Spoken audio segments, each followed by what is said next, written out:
one of the best actual wedges for Echo Fox. Yeah. That if they win games, more often than not, it's KFO getting player of the game and being the split push that makes it happen. So, you know, if Dardoch's out playing Kez, it's really never going to go Echo Fox's way if we get ourselves into picks and bans again. I've also got to give some credit to Lorlo. This is a guy who got a lot of flack for a long time about, you know, not being that good. But he's actually been performing quite well in Liquid's resurgence, and I think that is really developing into a very good player, works well with Dardoch, so impressed with him overall. Picks and bans going through very quickly. Azir, Trundle, Rise taken off the table by Fox, and TL is going to ban away Soraka, Vladimir, and that Jax that KFO so loves. First pick Rek'Sai, take that away from Dardoch. Don't want a repeat of the 8-0-6 performance. Certainly not. So a lot of bans traded back and forth. Actually, this time around, you saw Echo Fox have to add a Rise ban themselves, as before they came in knowing they would leave Rise and Vlad up, and there's no point in banning one because they'll take the other. This time around, they're like, well, we can try to pinch a little bit here, and they set up the pinch properly. And the question is now, what does actually Liquid even take on their first round? Because you've got to get something good back for that Rek'Sai first pick. I think Karma would be a pretty good option. We see that a lot. Karma is very flexible. You can take that early. You don't have to pick your jungler early, but if you don't want to give anything away, you can do that as well. Oh, wow. So it's actually going to be Karma and the Braum. So taking Braum away from Big, that is something that he's been pretty comfortable on. He loves the Soraka, so they ban him that way. They pick away the Braum, and it's going to be Phoenix in the mid lane on Karma unless there's something super wacky. This makes total sense, by the way. Normally, you wouldn't want to pick these so close together and kind of give away where your mid laner is, but this is screaming Dardoch's playing Graves this game. This looks so much like their game 3 against Immortals last time, where they're trying to set him up to hard carry in the matchup, give him a bunch of supports. You've got, you're probably still going to see Sivir or Ashe coming out of Fabi, maybe a Jhin, and I think at this point, Echo Fox can just play around the fact they know Graves should be coming in, and that sort of Liquid style. Karma is such a good enabler for those double AD carry comps. You have the Graves in the jungle. You obviously have a strong AD carry in their own position in the bot lane too. So it works out very well, especially with the rise in priority of things like Ardent Sensor. It's actually a fantastic item, even for a mid lane Karma. You can build items like that up and really help to enable the team. Froggen, though, going to be going with the ultimate comfort pick. He locks in a Nevia, while Keith is going to take Ashe.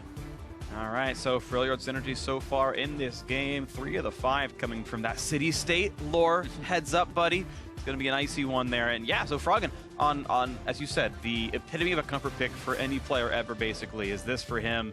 It gives Echo Fox a nice sort of controlled game. It also means that this could be a team who plays very slowly here. Anivia, pretty much the queen of wave clear. It's also amazing at it. It works so well with split push, right? This is what they want to do for KFO.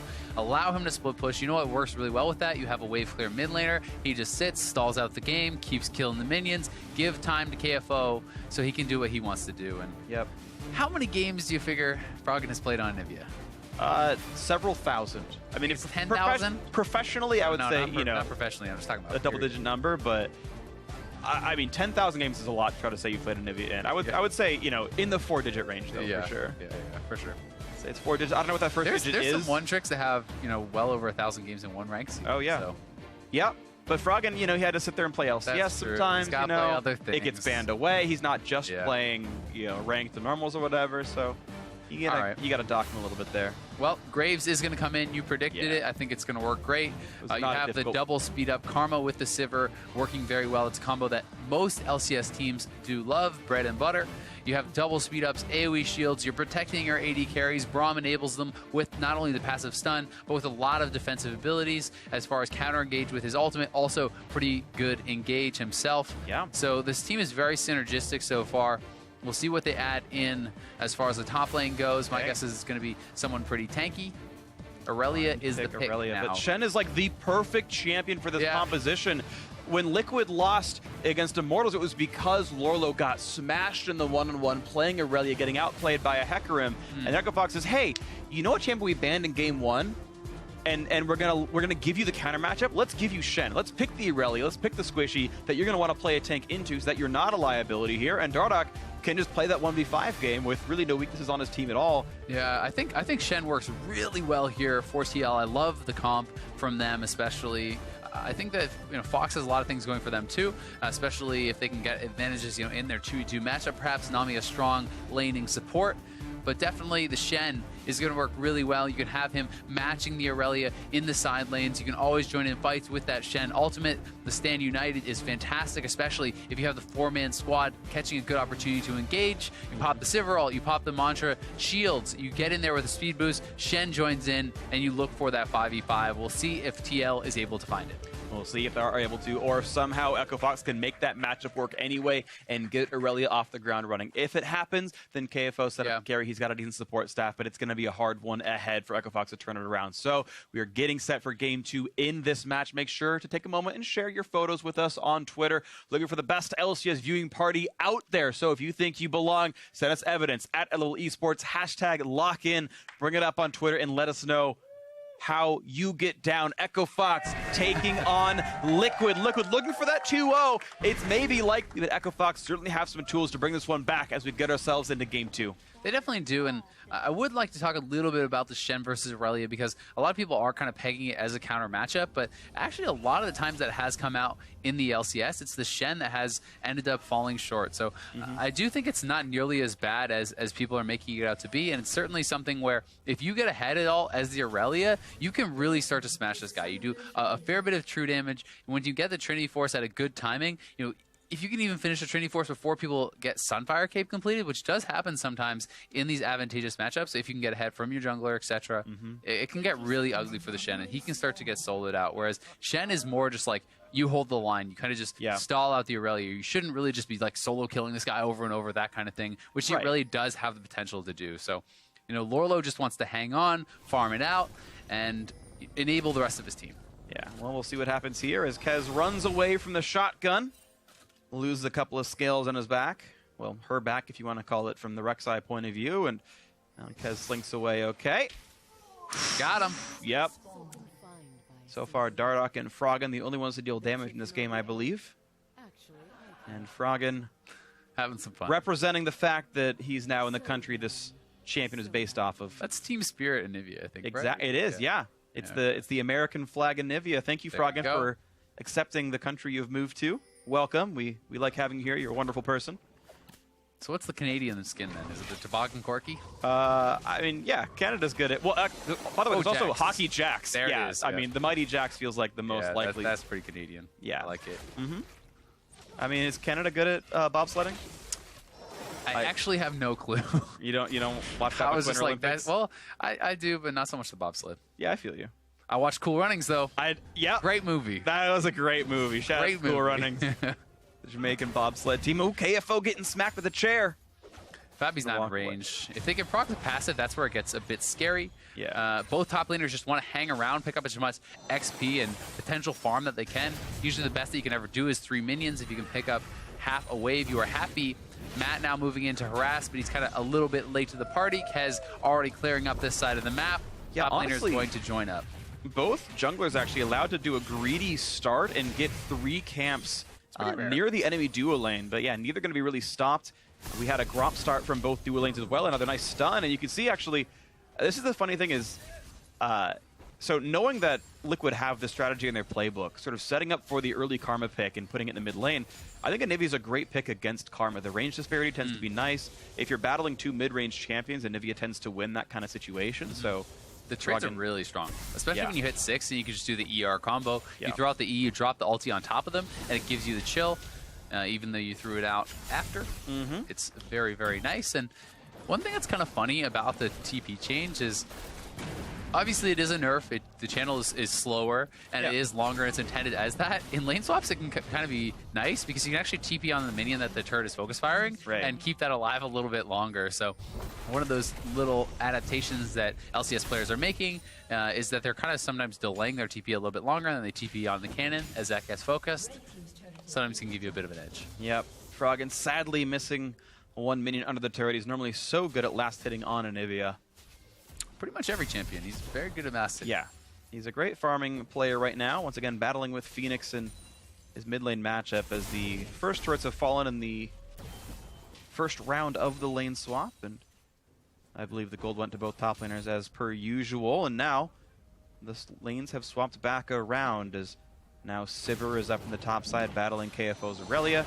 Big and Keith doing the same thing up against Lorlo on Shen. So Kez is going to gift over the blue buff as well to Froggen. This is something I really do like seeing from Rek'Sai. You don't really need that blue buff very much, and Froggen can make nice use out of this, kind of just spam it out, hopefully give him a bit of an advantage in that mid lane, whereas, you know, Dardoch's going to take it for himself because he is playing one of the man junglers. Here comes KFO. They got the stun on to Phoenix. A big slow coming across. A couple more autos would have done it, but KFO can't stay in range any farther. But a nice little play in this lane swap game, right? Just a nice adaptation, a nice little move on down. You're pushed out of the lane anyway, and you force a flash out of the mid lane. And it doesn't even cost KFO his flash. So if Kez and KFO, you know, either of those guys want to return to that lane, we'll see if they can get anything done here, because you can kind of double flash on a Phoenix, look for that first blood. Would be nice to see Fox get out to an early lead. At the same time, they're actually deciding to defend here, so Fox moves up and they try to hold on. And it's same for Liquid as well, so we're seeing a different version of round 2 of the lane swap here. Normally you see when the dual lanes go to different sides of the map, you just see that outer turret fall and you resume the game later, but this time around actually... nice bubble. Yeah, top lane and jungle actually fighting off against AD carry and support, and it'll be very interesting as, generally speaking, Ashe Nami should be able to push out the Shen a bit better than I would expect Sivir and Braum to knock out an Aurelia. Yep, that's true. At the same time, Shen has great last hitting under the turret. You can use your kind of parry zone to be able to last hit there without taking too much damage, and you always have your passive shields that you can keep popping. So both champions have their advantages. Aurelia can kind of dip and dive out with the Qs. Another good bubble there from Big, but unfortunately Keith takes the worst end of it. Yeah, an even better smoke screen keeps Keith from attacking back, and he hit 2 turret shots for it. So it's actually Dardoch getting most of the farm. He's over-leveled on Lorlo, who is actually now walking into the top side to reinforce his duo lane. Yeah, they could go for the dive here if KFO does not back off. He has no support, so he should be backing off. He does do just that, and not Phoenix making any greedy play. And Phoenix has priority on the mid lane. Froggen has teleport and flash, but he's stuck under his turret as Phoenix roams. KFO sniffs it out, though. Communication was good enough to let him know that he was not safe right now, and this should be the chance to maybe re-pressure on Karma. If actually Echo Fox had pushed up, they would have actually had the opportunity to really punish Phoenix. The longer Froggen can freeze this wave, but he pushes it and roams bottom instead. And they're actually looking for a dive here. If you can see in the split screen, flash. A trade of flashes, exhaust on, and that's going to be a kill. That is goodbye. First blood coming through, nicely done. Thank you, spectators, for watching all 3 lanes. Let me get that kill down there. Yeah, we do see Dardoch getting taken down, and it's going to mean the dragon for Echo Fox, and I'm sure we'll swap over to that eventually. And it's Infernal Drake, which is going to make them very happy when you consider that Aurelia really needs to win her matchup, and although she wasn't part of the actual fight itself, and didn't get any of the gold or experience, bonus attack damage is a very, very big deal on her.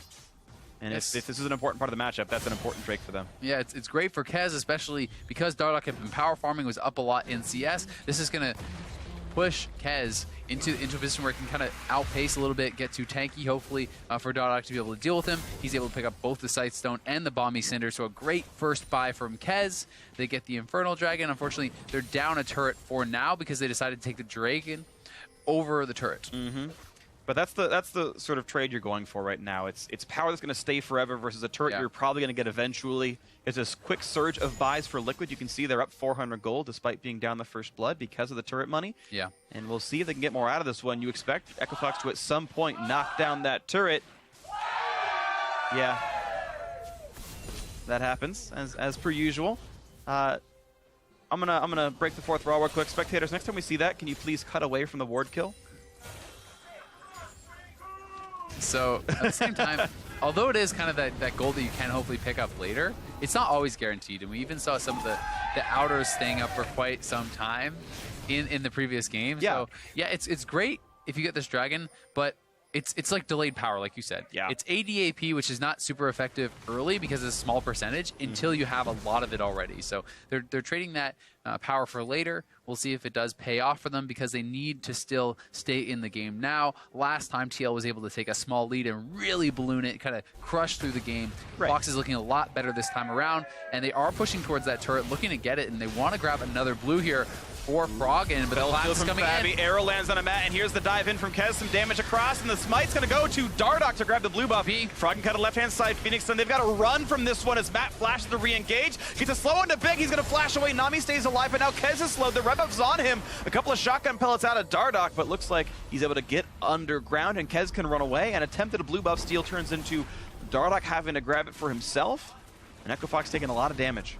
Nice collapse there from TL. They have the good response, and Froggen was not actually leveling his wall at all, so he didn't even have a 1 point in that, which could have maybe saved him a couple flashes, but it's pretty standard. People like to just take the combat power, max out the E and the Q early, and not wait, not get that point in W for quite some time. But yeah, KFO up pretty far. The wave's going to push you, KFO. You don't need to be up here.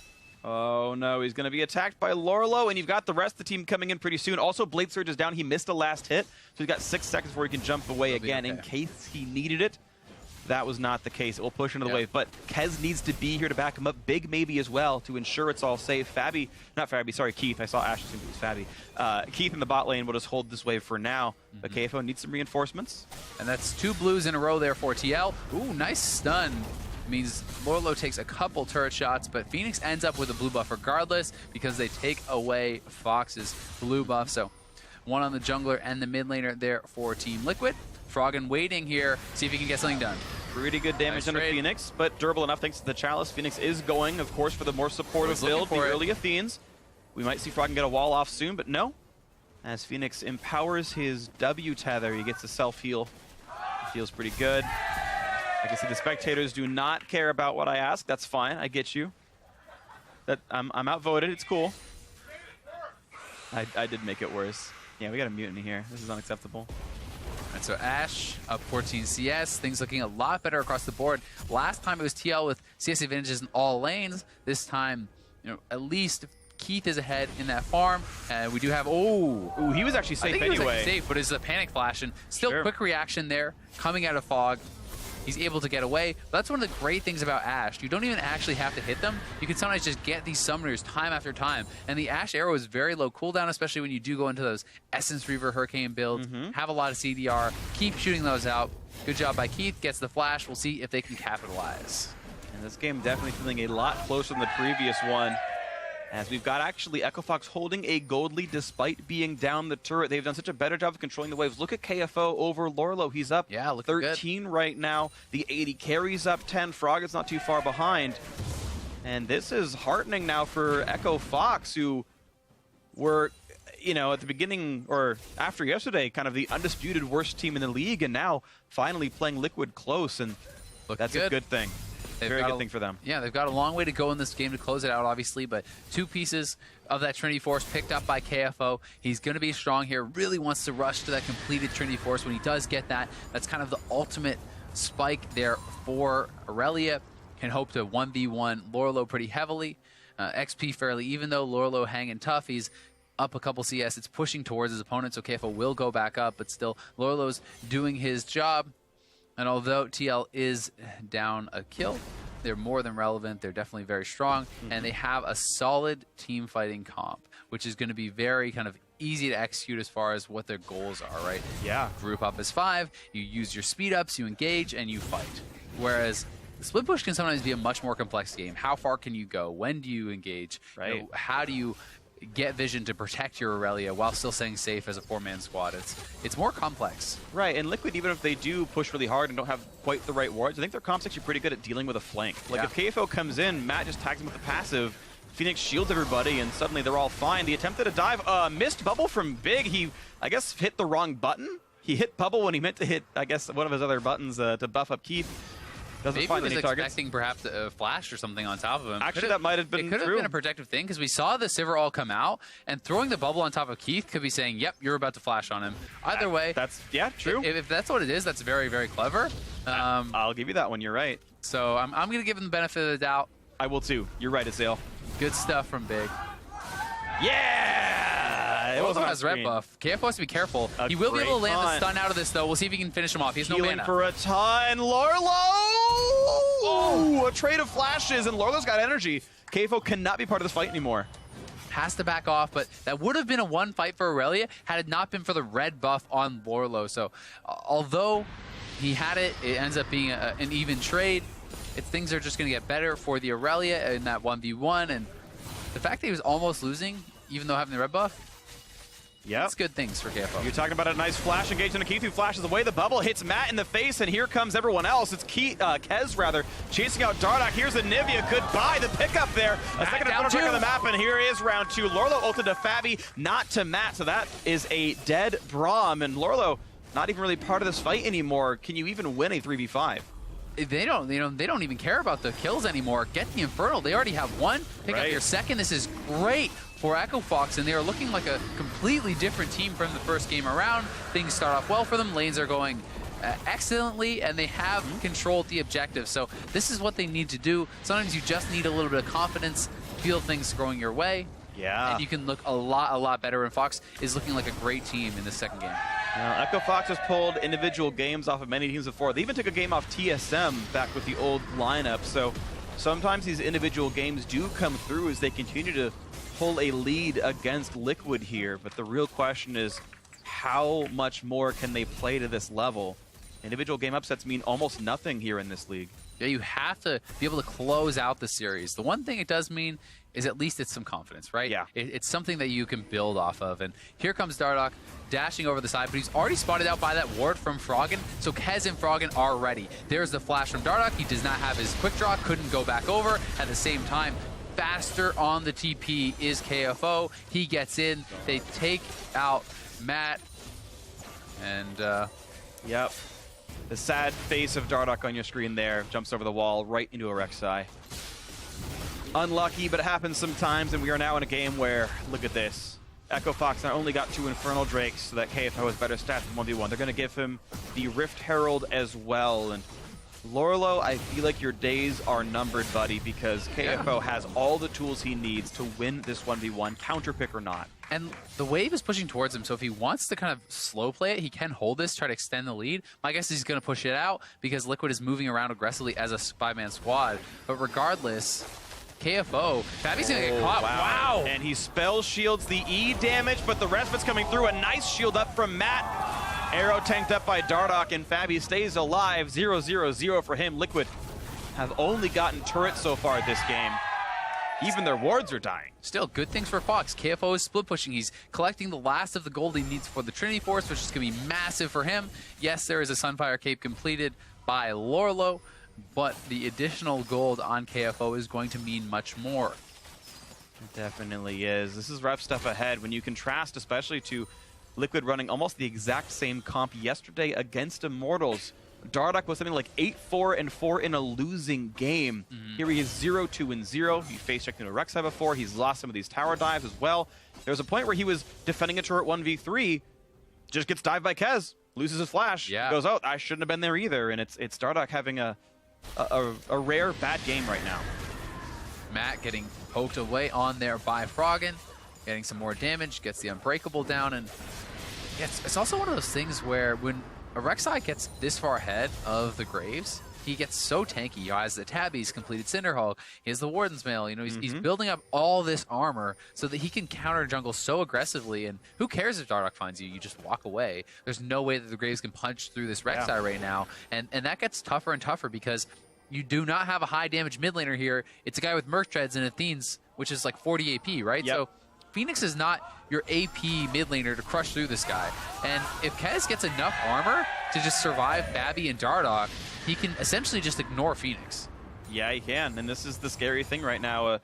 You know, we do know that Phoenix can do some level of damage when we actually looked back at their... I'm going to keep referencing the game 3 against Immortals because it just happened with the same a lot of it's poke, to be fair. Right. It's just poke damage. It's Deathfire like Touch. It's you get that Q out, and the damage numbers are sometimes very suspect as the Ardent Sensor will come in next for him. Yeah. There it is right there. Yeah, it's the full supportive build, hoping for Dardoch to get some gold finally in his pockets.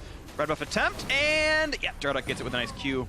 Neither one had smite. Yeah, and it's not that you can't have high damage numbers at the end of the game for Phoenix. It's just that you're not punching through a tank, right? You're not a Cassiopeia, you're not an Azir, just slaying that front line. Right. It's much more about enabling your team, trying to land those Mantra Qs on the squishies, and getting the impactful burst. And the big tanks like the Rek'Sai care less about the burst and more about the sustained DPS, which Phoenix is not offering. There you go, Liquid. There you go. A lot of extra experience on a Dardoch. Wards are worth 30 XP. It's huge. People are leveling up so much faster than they ever were before in this game. I mean, I think that's why the crowd's cheering, right? We're now on 6-13, where the ward kills just mean twice as much as they did before, and no wonder. No wonder. It's a very well-informed crowd. Wow. I feel like wards being worth XP is the biggest change since Cloud Drake existing. I feel like those are just... I got nothing to say. I actually, since we are in a bit of a lull in this game, I'll tell a story that's not directly related to the game. Okay. Well, actually, it is directly related, because Double Infernal Drake here. Cloud9, spoiler alert, it was the previous game in the series, won a game against Energy where Energy had Double Infernal Drake. And I was like, you guys won? He's like, yeah, and they were up Drakes, like they had Double Infernal. I was like, yeah, imagine if it was Cloud, they would have smashed you. And he's like, he was almost willing to say it on camera just for the memes. Yeah. I didn't ask him for it, but he didn't go for it. He was willing to tell me that Cloud Drake was the best Drake that game. He wouldn't commit though, and Froggen and Co going to be pushing in here in that mid lane turret. They're up 1,200 gold, up 3 kills, looking to extend that. Rift Herald buff on KFO, Trinity Force completed, has the Merc Treads to deal with this Shenton and the CC. And if he ever gets an extended 1v1 against Lorlo, Lorlo will be in trouble. And Keith now moving around, has to be careful. Staying safe enough. Now, Echo Fox, the complaint for this team has always been that they're a very slow, very passive team, that they're really just waiting for KFO to win the game as the rest of the team just plays wave clear. And that's what we're seeing right now. Like, you know, to contrast to like a better team, if TSM had this lead that Echo Fox had, small as it may be, you would see a ton of proactive plays. Asher was constantly looking for the pickoffs and the rotations. Yeah. And Echo Fox are playing a much, much slower game. KFL building for the split push. He's going Blade of the Ruin King second. That's what that dagger most likely means. Yeah, very likely. So he will not be as able to collapse for the team fights, and we're just seeing them play really for this very spread out, very slow game, and this gives opportunities for Liquid to find those comebacks. It's true, but Fox admittedly has set up well for this style. We'll see if they can make the collapse on the Dragon if they want to fight this out. KFO is actually basing now, so if he TP'd in, he'll be too late. They're going to decide to give it up, and this is Echo Fox giving away a Drake for... I think they're okay with it because they weren't super worried. You know, they want to continue to stacking the Infernals, and we'll see what the next one is actually going to be. It would be big if there's a third Infernal. It's actually going to be third Infernal. So if you can get 3-0, that's the last one that spawns, they never actually get a chance to get that back. And a massive amount of AP goes your way can mean a lot in these later stages. And as you said, they're slowing it down. They're extending the game. And doing that when you have the Infernal just means you're getting more and more from this buff. Yeah, it does mean that. So we'll see if it goes the way of Echo Fox, who have started to lapse a little bit in their control of this one. Blue buff going over cleanly to Froggen, stacking up plenty of mana for him. Seraph's soon to be completed to Rod of Ages stacking up as well, and a bit of cooldown reduction on him. Just kind of splitting the lane against Phoenix, actually. They're getting very equal amounts of farm right here. 1,000 gold splits these teams as Liquid hope to cling on in this one. And here we go, an attempt towards Keith, but Hawkshot spots out the fact that some were coming around now. Matt's forced to run away, getting help from Fabi. He is on the hunt for some safety, and he's going to find it. Will get out of there. But actually, now Echo Fox own the mid lane. Mid lane Adder should be going down completely. Liquid are completely forced on the other side of this map right now, and so that'll be a bit of gold, as KFO can also choose to collapse as he pushed in the bot side of the map. We did see Kez kind of zoning out Dardoch there too, threatening it. Ooh, nice wall. Dardoch has a quick draw though, gets over, and at the same time, there's no one answering KFO. So Fox is actually going to rotate down to the bot lane, try to get some damage in on this turret. They're making some nice moves, extending the gold lead a little bit. Have to be careful about the taunt under the turret. But they're here first, and they're getting a lot of unanswered damage right now. They get there, and yeah, look at this turret down to about half HP already. Lorlo defending alone, stunned and a knockup into plenty of damage, puts on the dodge zone and nearly gets popped off by Froggen's and Nivea. Infernal Drake putting your dollars to work right there, Echo Fox, and well, that's now Lorlo not part of this fight. He's got to reach the fountain. He should not be recalling, he should be walking, but whatever, he'll get there eventually. Heal back up, and he has standing netted up. TP from Phoenix was used there too. Keith still has the arrow available, and Froggen's pushing in the mid lane. They're looking to rotate back and forth. When you get control over this side of the jungle, you control the vision. You have the fast track between the two turrets, and KFO looks for the equilibrium strike, but Dark's a little bit too low. Doesn't get this injured wall into Asher, only forced Liquid away. Matt puts the shield up to block that almost lethal frostbite damage. Bubble hits Fabi to buy some time. There's no health bars for Liquid. They can't possibly win this fight. As Phoenix put on the Mantra shield, Matt had to flash away from impending doom. and you are seeing Echo Fox play this map quite well now. They're looking Switching good. back and forth, yeah. They're actually really picking up the pace a lot, too. I like what we're seeing here from Fox. Dardoch may be collapsing, but Matt is really low. Down a summoner. They have to be careful if they want to pick this fight. Lorlo is looking. But Matt doesn't have any health. He can't be part of this fight anymore, and there's the ping going off. Yeah, Echo Fox played it for the right amount of time. They see top wave crashing in towards them. They're going to send KFO to grab that most likely, and this time around, Echo Fox didn't lose any tempo. They didn't lose a mini wave to a turret. Yep. They were the one in control. They dictated. They got a turret. They got some summoners. Actually a good set of rotations by Echo Fox. Yeah, they controlled all 3 waves. Really solid stuff. They're not actually sending KFO to pick up that fatty wave in top lane. It's going to be key. It's going to be Ashe, and I respect that. But at the same time, I think allocating that gold to KFO, who already has this lead, to help extend that, could have been a good choice too. At the same time, they want to make sure Ashe stays relevant, want to get him safe farm. Yeah. Both are reasonable choices. Also, I think as much as you're right, I think the gold will be better placed on the Aurelia in this sort of matchup. They also have to realize the only objective on the map, neutral objective on the map, is Baron Nashor. Yeah. So you got to keep your teleport on the other side right there. Keep your non-TPs nearer to the objective, and it's always an economy of resources as Aurelia. Lorlo's far up here. We'll see if KFO wants to make a move on him, because he's pretty far. KFO's not going to decide to do it. He doesn't know where people are. Yeah, so. there's no enemies there. Yeah, it can be one of those plays where, although you can win the 1v1, teams can use that against you. We actually saw that used against KFO a lot yesterday by Phoenix 1, where he would get ahead in the 1v1, and then they'd basically just like put it in a position where he's going to fight, so they send someone already in advance to kind of try to take him out. Yeah. You have like the jungler trailing you, you have your mid laner trailing you. It's also something that we saw in the CLG series. You can use it. I look tasty, come at me. Yeah. You just pick him right off. So we'll see if that comes out of bubble. Ooh, and Dardoch tried to quick draw away, so he's out of that move block, but it's going to be fine. Third Infernal Drake spawns in 70 seconds right now, but Echo Fox right now on the map first to the top side. There's no mid laner to fight against them, but no one really keeps the minion wave alive as Lorlo runs away for this one. Phoenix is looking for a flank here. He's kind of coming around the side. It's been pinged out, though, and Fox needs to just back off. They know it. KFO pushing. There's no TP on Phoenix, so Lorlo has to base and answer. But this could be, damage on the turret, if not just the turret here. It'll be a KFO. little bit. We'll see how close he can get, because it's already pretty low on HP. It's 1,000 health. He may void. get it. I think he's going to get it, yeah. That turret's going down. The void, that turret's going down. Yes, minions get it, and the local gold did go successfully over to KFO. So 4,000 gold, not huge, but it certainly matters. And we're 30 seconds from the Infernal Drake. They got to swap their lanes. They got to get KFO to the top side and get Keith down there and get the vision control. There are literally one ward, and it's liquids around this Drake. Yeah, there's really nothing. KFO drops his trinket before he does base, so they at least have some deeper vision there. But now the Rek'Sai coming down can drop some Sightstone wards. Nami arriving as well. They're getting the vision control, planning ahead here, and it's a nice timing on the back for KFO. He has his TP, Blade of the Rune King completed.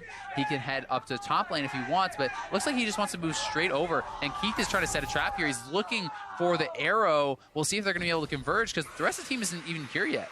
Well, flashes are up for everyone but Matt on Liquid. They can get away and dodge, and that blue trinket ward that Echo Fox never cleared betrayed them. They kill away a green ward in the mid lane. Kez gets away from the root, the attempted stun. Big takes some damage, and here comes the push in. It's Nami forced to run away, and the glacial wall comes out, and Dardoch retreats from it. Ward goes down, but now this Infernal Drake will go down very fast for Liquid. They've got KFO on the backside. Here comes the attempt to knock up on the Kez, and Red Team has slain it. Here comes the battle. A double bubble comes across. Matt is low, but look at that. KFO doesn't have a health bar. He's too squishy, and he has to run away. A taunt comes out of Lorlo. That's a kill on Kez. Liquid winning this battle 1-0 so far. Plenty of damage out of the Ashe, though. Stun on a Dardoch.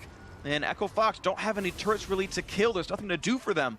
They were late to the play, and they were the team with the lead. Yeah, they had the vision, they had the lead, but they give up the inside track. The pieces were not in place to contest that start, and big for TL to pick up that Infernal, because if it was 3-0, that would be massive for Echo Fox. And the team's really not on the same page here. As you can see, they're going to start fighting on the top. There's a taunt onto Kez. They're stopping him from coming in. And a nice block by Matt. He stopped every Nami wave, it feels like. And then KFO just goes way too aggressive. The Monster Shield is already up there. KFO flashing out as Kez flashes in. Gonna flash back to last game. And he does get taken down there. And it's pretty rough when you have those miscommunications. Yeah. A big play by Matt as well. Had that Nami all kind of drifted through the whole team and knocked them all up, that could have been the perfect timing for KFO to come in and maybe pop Fabi. And if you can do something like that, you can win that fight. But yeah, a little late to the party for Fox. They're still up a fair bit of gold, looking good. But it was a missed opportunity that could have helped to seal out this game. Yeah, it's basically a -2 Drakes right there. Liquid got one that Fox wanted instead of 3-0. It's 2-1. It, now scarcely even a lead at that point. Gold's still pretty close, 3,500. It's technically an Echo Fox advantage, but they've just been slow to the play pretty repeatedly now. A nice dodge in the bubble, and mid lane turret's going to go down. Arrow only tags Matt. You're not going to kill that guy. Wow, look at the damage output. Big survives thanks to a nice locket shield. But you can see how successful Liquid are being in this mid game. Matt is looking so good on the prom. Yeah. He blocks everything. He's soaking every Ash arrow, every Nami ultimate. It gets super frustrating when it happens, and it can sometimes actually make you scared to even use the ability because, well, he's just going to block it. Either way, KFO has the 1v1 advantage. He's sitting on that Rage Pot in case there's any sort of big all-ins. He's really extending the CS lead here, so Fox just needs to stick to the game plan. Don't worry about the Infernal. Sure, you wanted it. They're going to start up the Baron, though, try to draw them over, and TL has no vision on this right now. All blue trinkets are on cooldown. They have no idea what's going on, but they're going to Froggen's buying time. He's buying as much time as he can. A great wall in the tidal wave as well to buy even more time, but Dardoch does not have smite. It's coming up soon. KFO's still pushing, so this is fine. They don't actually need to do anything except stop them from taking the Baron. Really smart from Echo Fox. Definitely a great call. So now it's KFO onto this turret, dealing plenty of damage. He propped the Red Elixir to make sure he had more DPS, and it's now a slow recall coming out of the Karma. There we go. Inhibitor turret taken down. A trade of Flash for a Shen ulti. That's okay as well. And a nice move there. Echo Fox growing the lead a little bit more. Really nice stuff, and that is the kind of shot calling you need to make. Yeah. They're knowing their limits. They're starting up the Baron, they back off at the right time, Froggen delays, they don't overuse anything, they don't commit to any bites. Ooh. Not a great arrow. There's almost no chance I was going to hit Matt, to be honest, but they now wall him off, and that's going to force the flash. He's always there to put the shield up to block the frostbite damage. It'd be like a 700 damage spell onto him, so doing that very successfully. Really well timed. Yeah. Definitely an excellent player right there. Formerly a Thresh one trick back in the day, but now growing his champion pool quite nicely. Remember in the early days he was on Liquid, all he could really play well was Bard and Janna. And he's got better and better. An incredible Bard. He is an incredible Bard. Yeah. Blue buff onto that Graves, okay. Surprising to see that this late in the game, but does not want to give it up, and Phoenix was kind of on the other side of the map, so he's just going to take it away. Once again, it's wave clear duty here for Frog, and he's actually looking for a pick. We'll see if he can get someone. Gets a stun. Dardoch going to take some damage. A nice block. Matt once again stops the frostbite, this time for Dardoch. Matt is on fire this game. Really, really is. And he can set other people on fire as well with that Ignite. We'll see if someone else can make this happen as KFO is pushing the bot lane. He's burned his ulti to push the wave in, and there's no turret to fight him anymore. And if it's only Lorlo basing, he's just going to ignore him and take the turret. We'll see. Liquid needs to collapse back on this because this is not a 1v1 that Lorlo can actually win.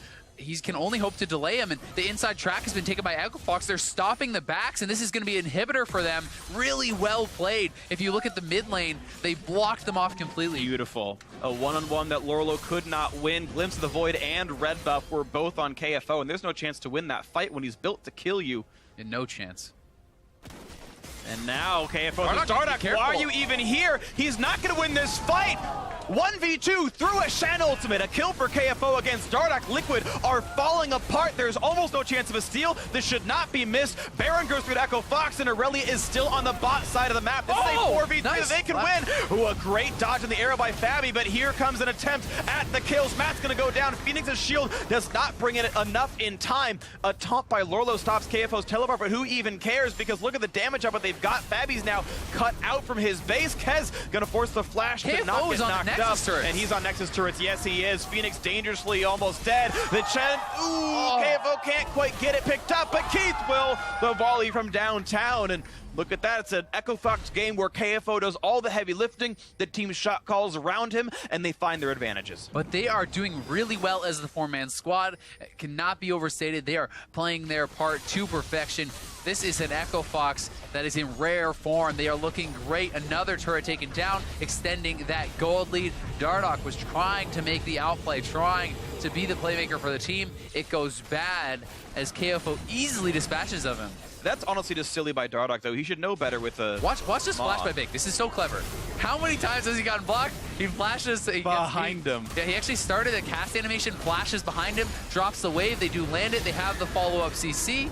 They're able to take out the kill on the support. Graves is already dead on the other side of the map, which allowed them to secure that kill. And KFO eventually will come around. Nice flash there by Fabi, by the way. But Phoenix is very, very low. And in comes KFO. Tries to pop it through the shield. Can't quite do it. But the volley from Key nails it. And that is another kill on the back end there. And this Aurelia is massive. Randuin's Omen now complete. He's building towards the GA. It's going to be so hard to even 1v2 this guy. When the Aurelia finally gets to build tank items, you know life is going to be hard for the rest of the team. A great arrow this time hits Dardoch. Matt was not there to absorb it. There's the knockup, there's the damage, there's the kill picked up. Nicely done. Matt's gone as well. Tidal Wave doesn't matter anymore to Fabi. But look at this now. 7,000 up. Baron buff for a little bit longer on this team. Yeah, and the bot lane wave pushing in heavily. KFO already on the inhibitor turret. They could potentially end this game here. 38 seconds on Dardoch. They're down one of their major components here. Second inhib is falling, and I think we're going to see Fox push for the win. Yeah, we might see Echo Fox bring it over to a game 3. Maybe it's not too late for their season. Technically, they can actually still reach playoffs. That's mathematically possible, but it is a long road ahead as they look to finish off game 2 against Liquid and bring it to the decider, a team that said, hey, we're right below the top tier, but dropping a game now to the bottom team as they look to kill everybody else off. Matt tries one more time to valiantly hold the door, but it's not going to be enough. A double kill comes through, and this will be the turrets falling, the Nexus to come right afterwards, and 10-1 in kills. KFO split pushing until the very end of it, and Echo Fox cleaning up the rest of Liquid, taking down the Nexus and getting themselves a game 2 win over Liquid. What a game from Echo Fox, and you can see the smiles on their faces. They certainly got a lot to be happy about. That is how they wanted it to go. That was a textbook game.